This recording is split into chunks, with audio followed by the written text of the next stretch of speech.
ప్రభునామమున చేరి వచ్చిన మీ అందరికీ నా హృదయపూర్వక వందనాలు చేస్తున్నాను. మనం ఈరోజు లేఖన భాగం యోహాను సువార్త 21వ అధ్యాయము 3వ వచనం ధ్యానం చేసుకుందాం. సీమోను పేతురు, నేను చేపలు పట్టబోదునని వారితో అనగా, వారు మేము నీతో కూడా వచ్చేదమనిరి. వారు వెళ్ళి దొని ఎక్కిరి, కానీ ఆ రాత్రి ఏమీ పట్టలేదు. ఆమేన్. దేవునికి స్తోత్రం. హల్లెలూయా. మన ప్రభువును రక్షకుడును మన కొరకు కలువరి శిలువలో తన ప్రాణాన్ని అర్పించినటువంటి ప్రేమనాథుడైనటువంటి యేసుక్రీస్తు నామములో మీ అందరికీ నా హృదయపు లోతుల్లోంచి ప్రత్యేకమైన వందనాలు తెలియజేస్తున్నాను. ప్రభు మిమ్మల్ని దీవించునుగాక. హల్లెలూయా. Praise Lord. మారనాథ. వందనాలు. షాలోమ్. ఈ కార్యక్రమాలు మీకు ఆశీర్వాదకరంగా ఉన్నట్లయితే దయచేసి మాతో పంచుకోండి. ఇలా పంచుకోవడం వలన మేము ప్రభువును స్తుతిస్తాం, ప్రభువులో సంతోషిస్తాం. మా ప్రయాసం వ్యర్థం కాలేదని మేము ధైర్యం తెచ్చుకుంటాం. దేవుని స్తోత్రం. హల్లెలూయా. ప్రభువునందు మీ ప్రయాసం వ్యర్థం కాదని దేవుని వాక్యంలో రాయబడింది. ఎవ్వరి ప్రయాసం కూడా ప్రభువునందు వ్యర్థం కాదు. అనగా ప్రయాసానికి తగిన ప్రతిఫలం ఉంటుంది. విత్తితే కోస్తాం ఖచ్చితంగా. అలాగైతే ఆత్మ సంబంధంగా విత్తితే, భౌతికంగా విత్తితే, ఆర్థికంగా విత్తినా కానీ, ఏ విధంగా విత్తినా కానీ మీరు కోసుకుంటారు. ఆ విషయాన్ని దయచేసి జ్ఞాపకం చేసుకోండి. సమయంలో ఒక చిన్న విషయాన్ని లేకపోతే చిన్న సాక్ష్యాన్ని చెప్పి నేను కార్యక్రమంలో ముందుకు సాగుతాను. గత నాకు ఇంచుమించు ఒక 2 వారాల క్రితమే అనుకుంటాను, కాకినాడ ప్రాంతం నుంచి ఒక దైవజనులు పాస్టర్ పాల్ విక్టర్ గారు వారు సువార్త గాయకులు, అదే సమయంలో సంఘ కాపరిగా కూడా చేస్తున్నారు. వారు బ్లైండ్, అంధులైనటువంటి దైవజనుడు. పాల్ విక్టర్ సాంగ్స్ అని కానీ మీరు యూట్యూబ్లో కొట్టినట్టయితే వారి పాటలు వస్తాయి. వారు మంచి గాయకులు. ప్రభు వారికి చక్కటి గాత్రాన్ని, చక్కటి స్వరాన్ని, వారు మంచి మ్యూజిక్ స్కూల్లో కూడా లేకపోతే క్లాసికల్ మ్యూజిక్ అవి నేర్చుకున్న వ్యక్తి. వారెవరో నాకు తెలియదు, కానీ వారు శాంతి టీవీలోని సందేశాలు విని ఈ సందేశాలు చాలా బాగున్నాయండి, చాలా ఆశీర్వాదకరంగా ఉన్నాయని తెలియజేశారు. వారిని బట్టి నేను ప్రభు నామాన్ని మహిమపరుస్తున్నాను. వారిని, వారి కుటుంబాన్ని దేవుడు దీవించునుగాక. ప్రభు చిత్తమైతే రాబోయే రోజుల్లో ఎప్పుడైనా వారి ప్రాంతానికి వెళ్ళి వారితో కలిసి ఉండి పరిచర్య చేయడానికి దేవుడు అవకాశం కలిగిస్తాడని భావిస్తూ ప్రార్థనాపూర్వకంగా దానికి తగిన విధంగా సిద్ధపడుతున్నాను. దేవుని స్తోత్రం. తూర్పుగోదావరి జిల్లా కాకినాడ మంచి ప్రదేశం. అది చాలా క్రైస్తవ సంఘాలు ఉన్నాయి, చాలామంది దేవుని బిడ్డలు ఉన్నారు. గోదావరిని బట్టి మంచి ఫలభరితమైన ప్రదేశాలు అవి. పశ్చిమ గోదావరి జిల్లా, తూర్పుగోదావరి జిల్లా, ఈ 2 జిల్లాల మధ్యలో గోదావరి నది ఉండడాన్ని బట్టి ఆ ప్రజలు బాగా భౌతికంగా, ఆర్థికంగా దీవించబడ్డారు. అంతేకాకుండా అక్కడి నుంచి అనేక మంది గల్ఫ్ కంట్రీస్కి వెళ్ళి వారు దీవించబడ్డారు. అక్కడ ఉన్న పాస్టర్లు కూడా చక్కగా మంచి వెల్ ఎస్టాబ్లిష్డ్ అయినటువంటి పాస్టర్స్ ఉన్నారు. బాగా ప్రభు సేవలో ఆర్థికంగా మేలు పొందుతున్నటువంటి సేవకులను నేను అనేక మందిని చూశాను. సరే, దేవునికి స్తోత్రం. హల్లెలూయా. వీటిని గురించి మనం మాట్లాడుకునే సమయం లేదు కనుక పాస్టర్ పాల్ విక్టర్ గారి కొరకు, వారి కుటుంబం కొరకు మీరు ప్రత్యేకంగా ప్రార్థించాల్సిందిగా కోరుతున్నాం. వారు భౌతికంగా నేత్రములు లేని వారైనప్పటికీ కూడా ప్రభు పరిచర్యలో నిజంగా అద్భుతంగా వాడబడుతున్నారు. వారిని బట్టి నేను ప్రభు నామాన్ని మహిమపరుస్తున్నాను. ప్రభు చిత్తమైతే రాబోయే రోజుల్లో ఎప్పుడైనా మన శాంతి టీవీలోని ఆయన హెచ్చవలసి ఉన్నదనే కార్యక్రమంలో వారిని మీకు పరిచయం చేయాలనే ఆలోచన నాకుంది. ఇలాగా కొంతమంది దైవజనులని మీకు పరిచయం చేయాలని, ఏదో పాపులర్ కావడానికి కాదు, కానీ దీన్ని ఒక డిఫరెంట్ వేలో ప్రజెంటేషన్ కోసం అని కూడా కాదు, కానీ మీకు తద్వారా ఆత్మ సంబంధమైన మేళ్లు కలుగుతాయి అనేది నా యొక్క ఉద్దేశం. దేవుని స్తోత్రం. ఈ సమయంలో రండి మనం దేవుని వాక్యాన్ని ధ్యానించుకుందాం. మన సమయం అయింది, ఇక ఆలస్యం చేయొద్దు. షార్ట్ టైం కాబట్టి కొద్ది సమయం కనుక ఒక 26 నిమిషాల సందేశం వినడానికి మనం సిద్ధంగా ఉందాం. ఎంతో టైంని వేస్ట్ చేస్తుంటాం, కానీ దేవుని కొరకు కొద్ది సమయాన్ని మీరు కేటాయించాల్సిందిగా కోరుతున్నాం. 2 వారాల క్రితం కూడా ఒక సార్ గారు, వారు వెటర్నరీ డిపార్ట్మెంట్లో ఏదో చేస్తారు వారి జాబ్. వారి పేరు కూడా నేను కొద్ది ఏదో పనిలో ఉండి వారి పేరు కూడా సరిగా వినలేకపోయాను. వారిని బట్టి నేను ప్రభు నామాన్ని మహిమపరుస్తున్నాను. వారు శాంతినగర్లోనే, మేము ఉన్నటువంటి ప్రాంతంలోనే ఉంటారు. వారు పెద్దవారు అయినప్పటికీ వారు రిటైర్మెంట్ లైఫ్లో ఉన్నారు కనుక చక్కగా దేవుని మాటలు వింటూ ఆత్మీయంగా ఎదుగుతున్నారు. వారిని బట్టి నేను ప్రభు నామాన్ని మహిమపరుస్తున్నాను. దేవుని స్తోత్రం. రండి మనం దేవుని వాక్యాన్ని విందాం. యోహాను సువార్త 21వ అధ్యాయము 3వ వచనము. Gospel according to John 21st chapter verse 3. సీమోను పేతురు, నేను చేపలు పట్టబోదునని వారితో అనగా, వారు మేము నీతో కూడా మేము కూడా నీతో వస్తామన్నారు. వారు వెళ్ళి దోణి ఎక్కిరి కాని వారు వెళ్ళారు, వెళ్ళి దోణి ఎక్కారు. వారు సీమోను పేతురు వెంట వెళ్ళారు, కానీ ఆ రాత్రి ఏమీ పట్టలేదు. ఆ రాత్రి ఏమీ పట్టలేదు. 3.5 సంవత్సరాల క్రితం అనేక రాత్రులు విస్తారంగా పట్టారు వాళ్ళు. విస్తారమైన చేపలు దొరికినటువంటి, చిన్న చేపలు, పెద్ద చేపలు, రకరకాల చేపలు. ఇలా పట్టిన వాళ్ళు ఎందుకో మరి ఆ రాత్రి పట్టలేని పరిస్థితి ఏర్పడిపోయింది. యెహెజ్కేలు గ్రంథము 47వ అధ్యాయం 10వ వచనంలో ఆధారంగా చేసుకొని కొంతమంది దైవజనులు ఆ గలిలయ సరస్సులో లేకపోతే ఆ సముద్రంలో 153 రకాల వేరువేరు చేపలు ఉన్నాయి అని కాస్త వ్యాఖ్యానం చెప్పుకుంటూ వచ్చారు. ఈ అధ్యాయంలో మనం చదివితే 153 చేపల ప్రస్తావన మనకు కనిపిస్తుంది. అవి ఎందుకు 153 పడ్డాయి అనగా 153 రకాలు పడి ఉండొచ్చు. చూడండి, చేపల్లో చాలా రకాలు ఉన్నాయి. ఈ 153 రకాల గురించి 150 గురించి రకరకాల వ్యాఖ్యానాలు చేశారు. వాటిలోకి మనం వెళ్ళలేదు. ఆ 153 చేపల గురించి ఎందుకు 153 గురించి ఆలోచించకుండా ఆ 153కు కారణమైన వ్యక్తి ఒక ఆయన ఉన్నాడే, ఆయన గురించి ఆలోచిద్దాం. చేపల గురించి కాదు ఆలోచించాల్సింది, చేపలు పట్టమని సూచించినటువంటి వ్యక్తి ఉన్నాడు. చూసండి, రాత్రంతా పట్టినా కానీ ఒకవేళ చిన్న చేపలు ఒక 153 దొరికి ఉండేమో. చిన్న చేపలు 153 దొరకడం వల్ల వాళ్ళకి ఎటువంటి ప్రయోజనం లేకపోవచ్చు. సరే, దేవునికి స్తోత్రం. మన టైటిల్ సప్త సూచక క్రియలు, 7 సైన్స్. ఏంటి 7 సూచక క్రియలు అనే దాని గురించి కొద్దిగా ఆలోచిద్దాం. ఈ అధ్యాయం మొత్తం మనం కొద్దిగా స్టడీ చేస్తున్నాం, ఒక సర్వే లాగా చేస్తాం.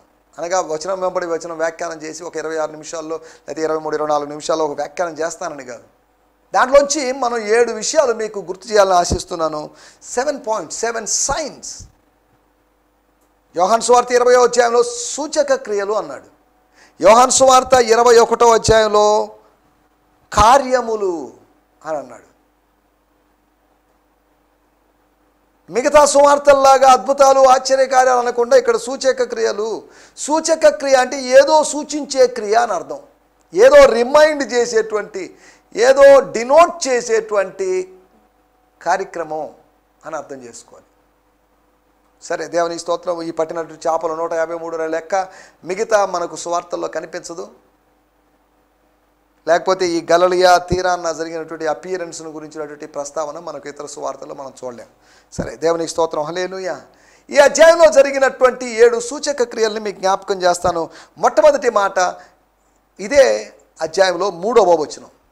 3వ వచనంలో రాయబడింది, చివరి భాగంలో రాయబడింది, వారు దోణి ఎక్కిరి కానీ ఆ రాత్రి ఏమీ పట్టలేదు. ఆ రాత్రి ఏమీ పట్టలేదు.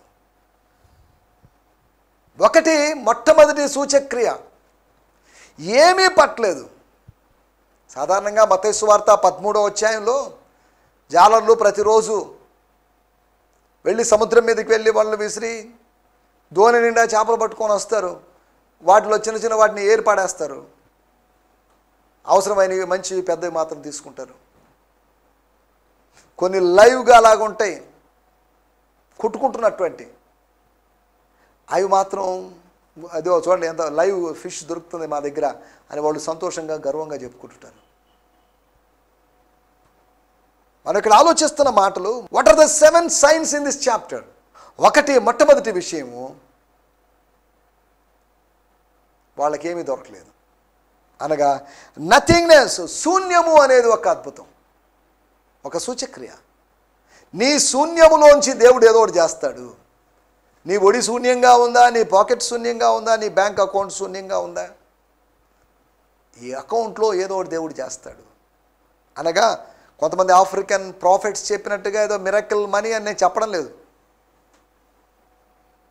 దేవునికి అసాధ్యమైన కార్యం లేదు. మిరకిల్ మనీ కాదు, ఇంకేదైనా మనీ కూడా ఇవ్వగలడు. ఇక్కడ మనం చదవాల్సినటువంటి, గ్రహించాల్సినటువంటి విషయం ఏంటంటే, చేపలు ఏమీ దొరక్కపోవడం. వాళ్ళ లైఫ్లో మొట్టమొదటిసారి చేపలు ఏమీ దొరక్కపోవడం. వాళ్ళకి తెలుసు ఎక్కడ చేపలు వేస్తే, లేకపోతే ఒక ప్రవాహం దగ్గర గమనిస్తున్నప్పుడు చేపలు గుంపులు గుంపులుగా వెళ్తూ ఉంటాయి. మా ప్రాంతంలో లేకపోతే నేను సోమశిల అనేటువంటి ప్రదేశంలో డ్యామ్ దగ్గర ఉన్నప్పుడు కొంతమంది ఆ ప్రవాహానికి అంచున ఆ ప్రవాహ ఉధృతి అంత ఎక్కువగా లేని చోట నిలబడతారు. చిన్న పాత రోజుల్లో వచ్చే బొట్లు ఉండేవి, వైర్తో అల్లేటువంటి బొట్లు. వాళ్ళు ఏం చేస్తారంటే తెలివిగా వల కూడా లేకుండా ఈ బుట్టను నీళ్ళలో విసిరేస్తున్నారు. బుట్ట నీళ్ళలో మునిగింది.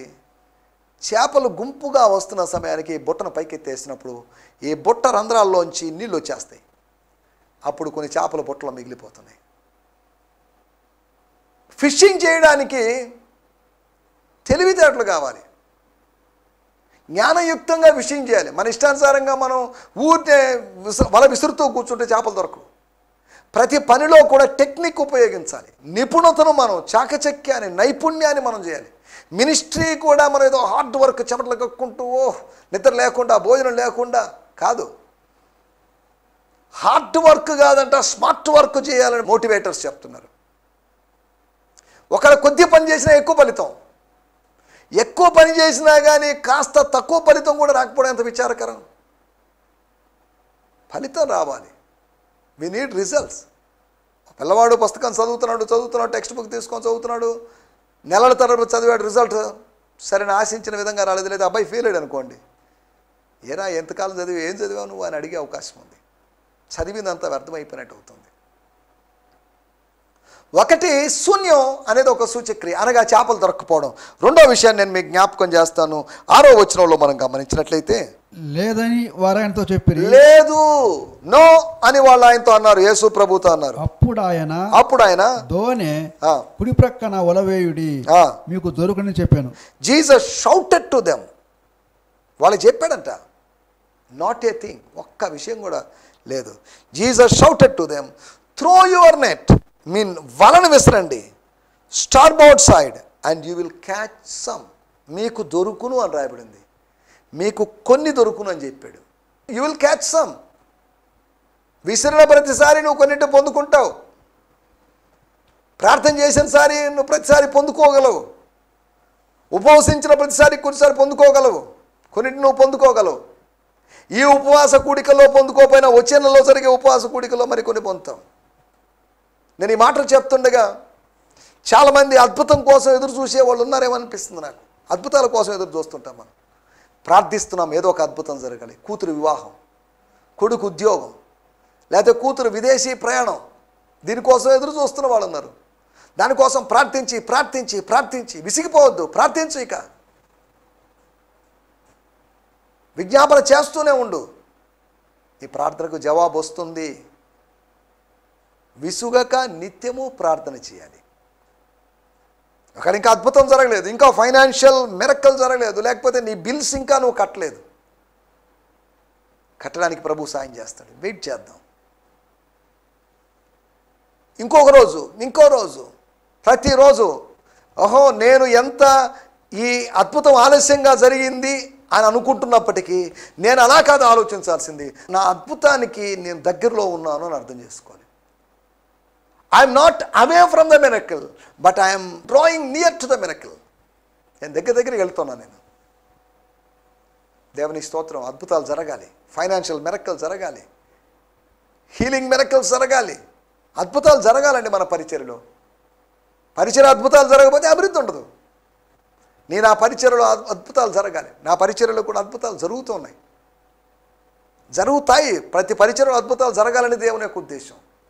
వారు దేవుని వాక్యాన్ని ప్రకటించారు. మార్కు సువార్త 16వ అధ్యాయంలో దేవుని వాక్యాన్ని స్థిరపరచడానికి, to confirm the word of God, the preached word of God or the gospel. ఆ గాస్పల్ని స్థిరపరచడానికి, ఆ సువార్తను ఎస్టాబ్లిష్ చేయడానికి, ఇది వాస్తవమే అని చెప్పడానికి, దాని యొక్క ఆథెంటిసిటీ ఏంటో తెలియజేయడం కోసం, దాని అథారిటీ ఏంటో తెలియజేయడం కోసం అద్భుతాలు జరుగుతాయి. దేవుని స్తోత్రం. మన అద్భుతాలు చేయాలనుకోవద్దు, కానీ అద్భుతం జరుగుతుంది. మనం చేయాలనుకున్నప్పుడు జరిగేది అద్భుతం కాదు. మనకు తెలియకుండా దేవుడు చేయాలనుకునేది దేవుడు మనం ఊహించని సమయంలో జరిగించేది అద్భుతం. దేవునికి స్తోత్రం. హల్లెలూయా. రెండో విషయం, విస్తారమైన చేపలు దొరకడం. ఒకటి శూన్యం అనేది ఒక అద్భుతం అయితే, సూచక్రియ అయితే, రెండవది సమృద్ధి అనేది కూడా విస్తారంగా దొరకడం అనేది కూడా మరొక అద్భుతం. అననుకూల సమయంలో, వేళగాని వేళలో, పగలు సమయం ఎవరు అంత వల వేసి అంత పట్టింది లేదు. కానీ మొట్టమొదటిసారిగా ఆ గలిలయ సముద్రం మీద వల విసిరి పట్టని రాత్రి ఏదైనా ఉందంటే ఆ రాత్రి. ఒకవేళ పగలు సమయం, అననుకూల సమయంలో కూడా వలను విసిరి విస్తారంగా పట్టింది కూడా తర్వాత రోజు ఉదయమే. దేవుని స్తోత్రం, హల్లెలూయా. ఒకవేళ ఆ గలిలయ సముద్ర చరిత్ర మనం ఆలోచిస్తే, ఆ మొత్తం ఇప్పటి వరకు ఉన్నటువంటి ఆ చరిత్ర పుటలు మనం తిరగేస్తే, ఒకే ఒక సందర్భం ఉదయం పూట వలలు వేసిన సందర్భం, సూర్యోదయం అవుతున్నప్పుడు వలలు వేసిన సందర్భం. కానీ ఆ సందర్భంలో సూచక్రియ జరిగిన సందర్భం కూడా అదే. దేవుని స్తోత్రం, హల్లెలూయా. అసమయమందు కూడా ప్రకటించు, కార్యం జరుగుతుంది. మూడో విషయాన్ని నేను మీకు జ్ఞాపకం చేస్తాను. 9వ వచనం. వారు దిగి దరికి రాగానే అక్కడ నిప్పులను వాటి మీద ఉంచబడిన చేపలను రొట్టెయు కనపడెను. దేవునికి స్తోత్రం, హల్లెలూయా. And when they got to the shore, they noticed a charcoal fire with some roasted fish and bread. దేవునికి స్తోత్రం, హల్లెలూయా.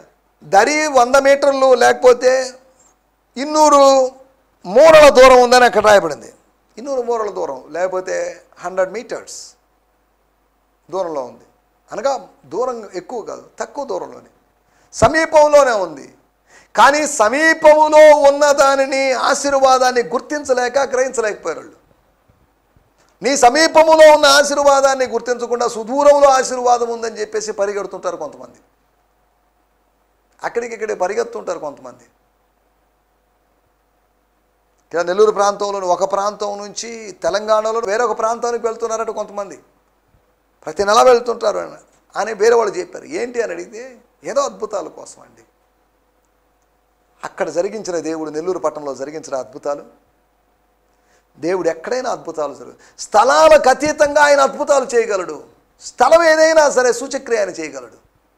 అమ్మో పలానా ఊర్లో నా వల్ల కాదండి, I'm sorry, I can't do any miracle in that village, in that town, in that city అని చెప్పేవాడు కాదు. దేవుని స్తోత్రం, హల్లెలూయా. మూడో విషయము, రొట్టె చేపలు. వారు రాగానే వాళ్ళకి కనిపించాయి. లోపల ఉన్నప్పుడు వాళ్ళకి కనిపించలేదు. దరి దగ్గరకు వచ్చినప్పుడు, అనగా తీరాన్ని చేరినప్పుడు వారి కొరకు దేవుడు పెట్టినటువంటి, తెచ్చి ఇచ్చినటువంటి ఆశీర్వాదాలను వాళ్ళు చూశారు. మొట్టమొదటి విషయము, లేకపోతే మొట్టమొదటి సూచక్రియ శూన్యం, రెండోది సమృద్ధి, మూడోది సిద్ధపరచబడినవాయి, ప్రొవిజన్ని వాళ్ళు చూశారు. యెహోవా ఈరేని వాళ్ళు అక్కడ చూశారు. యెహోవా ఈరే యొక్క ప్రత్యక్షత అది. దేవుని స్తోత్రం, హల్లెలూయా. తనను తాను ప్రత్యక్షపరుచుకున్నాడు యెహోవా ఈరేగా, ప్రొవైడర్గా, పర్వతం మీద అనుగ్రహించిన వాడు, చూసుకున్నవాడు. ఇదిగో ఈ గలిలయ సరస్సు లేకపోతే సముద్రపు తీరాన్ని కూడా చూసుకుంటున్నాడు. నువ్వు ఉన్న స్థలంలో, నువ్వు ఉన్నటువంటి ఊరిలో నీ కోసం అన్నీ చూసుకోగలిగిన వాడు. నేనున్న స్థలంలో నాకన్నీ చూడగలిగిన వాడు. దేవుని స్తోత్రం. He can provide anything at anywhere. దేవుని స్తోత్రం, హల్లెలూయా. తర్వాత విషయం, నాలుగో విషయాన్ని నేను మీకు జ్ఞాపకం చేస్తాను. 11వ వచనంలో రాయబడిన మాట. స్తోత్రం. సీమోను పేతురు దోణ ఎక్కి వాళ్ళను దరికి లాగాడు. 6వ వచనంలో రాయబడింది, వారు లాగలేకపోయిందని 11వ వచనంలో ఎలా లాగారు? నువ్వు లాగలేకపోవచ్చు, నువ్వు పైకి లాగలేకపోవచ్చు, నీ సమస్యలు నువ్వు గట్టెక్కించుకోలేకపోవచ్చు. కానీ గట్టెక్కించడానికి శక్తిమంతుడు ఒకడున్నాడు నీకు సహాయం చేయడానికి. నీ అంతటా నీవు సొంత శక్తితో నువ్వు ఆ పని చేయలేకపోవచ్చు. పరిశుద్ధాత్మ శక్తి చేత ఆ కార్యం జరుగుతుంది. శక్తి చేతను బలము చేతను కాదు, నా ఆత్మ చేతనే ఇది జరుగునని సైన్యములకు అధిపతి యెహోవా సెలవిచ్చుచున్నాడు. దేవునికి స్తోత్రం, హల్లెలూయా. శక్తి చేత, దేవుని బలము చేత. శక్తి చేత మలయాళం భాషలో తర్జుమాలో సైన్యము చేత. శక్తి బలము 2 పర్యాయ పదాలు లాంటివే. సరే, దేవునికి స్తోత్రం, హల్లెలూయా. 4వ విషయం మనం ఆలోచించాం. శక్తి. నువ్వు చేయలేని పని, నన్ను బలపరచు వాని ద్వారా నేను సమస్తము చేయగలను. I can do anything through Christ who strengthens me. నన్ను బలపరిచేటువంటి ఒక ఆయన ఉన్నాడు, ఆయన ద్వారా నేను సమస్తము చేయగలను. దేవుని స్తోత్రం. నిన్ను బలపరిచే మతం కాదు, నిన్ను బలపరిచే పార్టీ కాదు, నిన్ను బలపరిచే దేశం కాదు, నిన్ను బలపరిచే సంస్థ ద్వారా కాదు, నిన్ను బలపరిచే క్రీస్తు ద్వారా నువ్వు సమస్తము చేయగలవు. I can do all things అని అపోస్తలుడైన పౌలు చెరసాల్లో ఉండి చెప్పినప్పుడు, చెరసాల వెలుపల ఉన్నాం మనం, చెరసాల్లో బంధించబడలేము, అయినప్పటికీ మనం చెప్పుకోవచ్చు we can do, church can do all things. దేవునికి స్తోత్రం. Evangelist or pastor or a believer or a sister or brother can do anything through Christ. క్రీస్తు ద్వారా. దేవుని స్తోత్రం. హల్లెలూయా.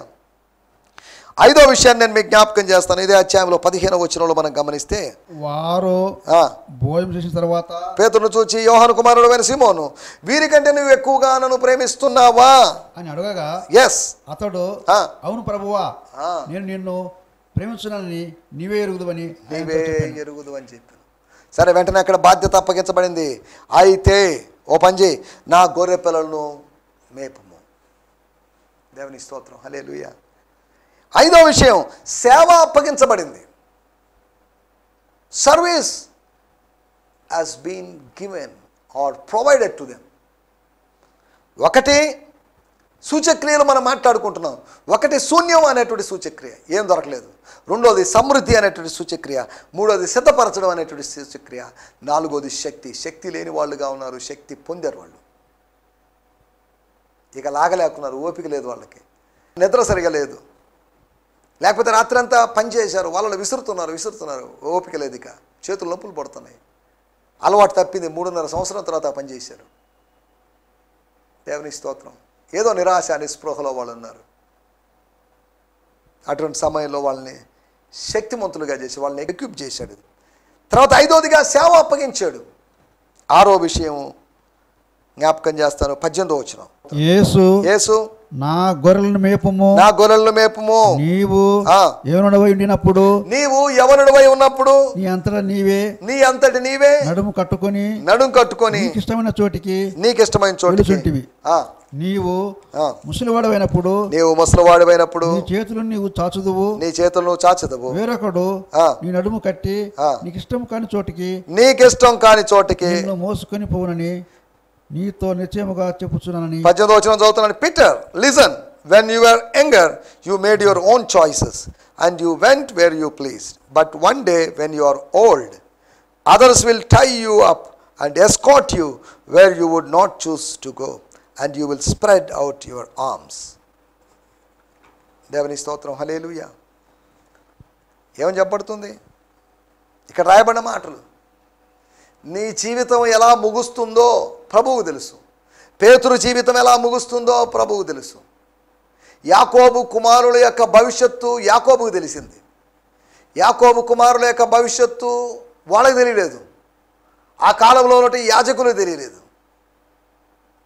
కానీ వారి తండ్రి అయినటువంటి యాకోబు ఎరిగి ఉన్నాడు. 12 మంది కుమారుల యొక్క భవిష్యత్తును ఎరిగి ఉన్నాడు.